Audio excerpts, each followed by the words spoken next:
ঢাকার ব্যস্ত নগরীর মোহাম্মদপুর। মানুষের ভিড়, গাড়ির শব্দ, সকালবেলার স্বাভাবিক কোলাহল। কিন্তু ঠিক সেই সময় শাহনাজ রোডের একটি আবাসিক ভবনের 7ম তলার ফ্ল্যাটে নেমে আসেন নীরব মৃত্যু।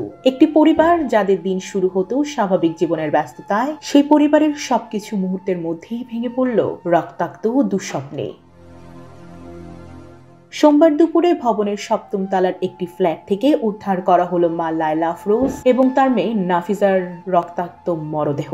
প্রতিদিনের মতোই সকাল 7টার দিকে স্কুলে বেরিয়ে যান নাফিসার বাবা এজেড আজিজুল ইসলাম। ক্লাসে পরীক্ষা থাকায় সেদিন একটু আগে ফিরে এলেন বাড়ি। বেলা 11টায় তিনি দরজা নক করলেন, কোনো সাড়া নেই। খানিক পরে দেখতে পেলেন দরজা অল্প খোলা, দরজার সামনে ছোপ ছোপ রক্ত করিডোর পর্যন্ত গড়িয়েছে। ভিতরে ঢুকতেই দেখতে পান ড্রয়িং রুমে পড়ে আছে মেয়ের ছুরিকাঘাতে ক্ষতবিক্ষত দেহ। জীবন অবাক না করলে কে করবে? 28% মিল্ক ফ্যাটের অবাক করার সাথে ফ্রেশ মিল্ক পাউডার। জীবন অবাক করুক প্রতিদিন। কিছু দূরেই রান্নাঘরে পড়ে আছে স্ত্রীর নিথর দেহ। তবুও আশা ছাড়েননি। প্রতিবেশীদের সহায়তায় নাফিসাকে হাসপাতালে নেওয়া হয়, কিন্তু চিকিৎসকদের সর্বশেষ চেষ্টা ব্যর্থ হয়। বাঁচানো যায়নি তাকেও। আর সেই মুহূর্ত থেকেই শুরু হয় একজন স্বামী ও বাবার জীবনের সবচেয়ে অসহনীয় অধ্যায়। পরিবারের তথ্য ও পুলিশের প্রাথমিক ধারণা বলছে 4 দিন আগে বোরকা পরে কাজের সন্ধানে আসা একটি মেয়ে ফ্ল্যাটটিতে কাজ শুরু করে। তার নাম আয়শা, বয়স আনুমানিক 20। সোমবারও ঠিক সকাল 7:51 বোরকা পরে বাসায় প্রবেশ করে সে, কিন্তু বের হয়েছে 9:36 বোরকার জায়গায় স্কুল ড্রেস, কাঁধে ব্যাগ, ঠিক সেই ইউনিফর্ম যেটি নাফিজা প্রতিদিন পরে স্কুলে যেত।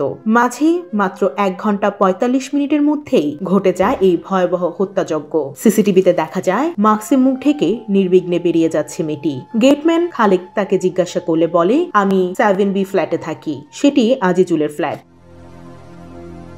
পুলিশ ঘটনাস্থলে গিয়ে দেখতে পায় এলোমেলো ঘর, আসবাব সরানো, মেঝে, দেয়ালের রক্তের দাগ, আলমারি ও ভ্যানিটি ব্যাগ তছনছ করা। কর্মকর্তারা ধারণা করছেন বাসা থেকে কিছু নেওয়া হয়েছে। উদ্ধার করা হয়েছে 2টি ধারালো ছুরি। এমন আলামত রয়েছে যে হত্যার পর বাথরুম ব্যবহার করেছে খুনি।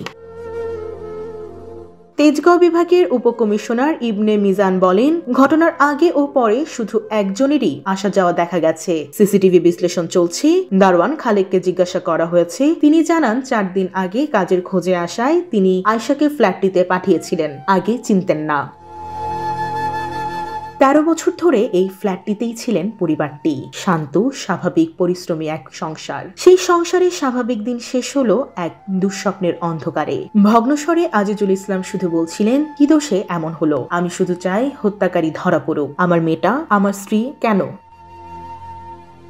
একটি বাড়ি যেখানে প্রতিদিন ভাতের হাড়ি চড়ত, পরীক্ষার প্রস্তুতি চলত, বাবা কন্যার গল্প হতো, সে বাড়িটি আজ সিলগালা করা। এই হত্যাকাণ্ড শুধু একটি পরিবারের বিপর্যয় নয়, এটি সমাজকে গভীর প্রশ্নের মুখে দাঁড় করিয়ে দেয়। আমরা কি সত্যি নিরাপদ? চেনা মানুষের ভিড়ে অপরিচিতকে চিনে নেওয়া কি এতই কঠিন?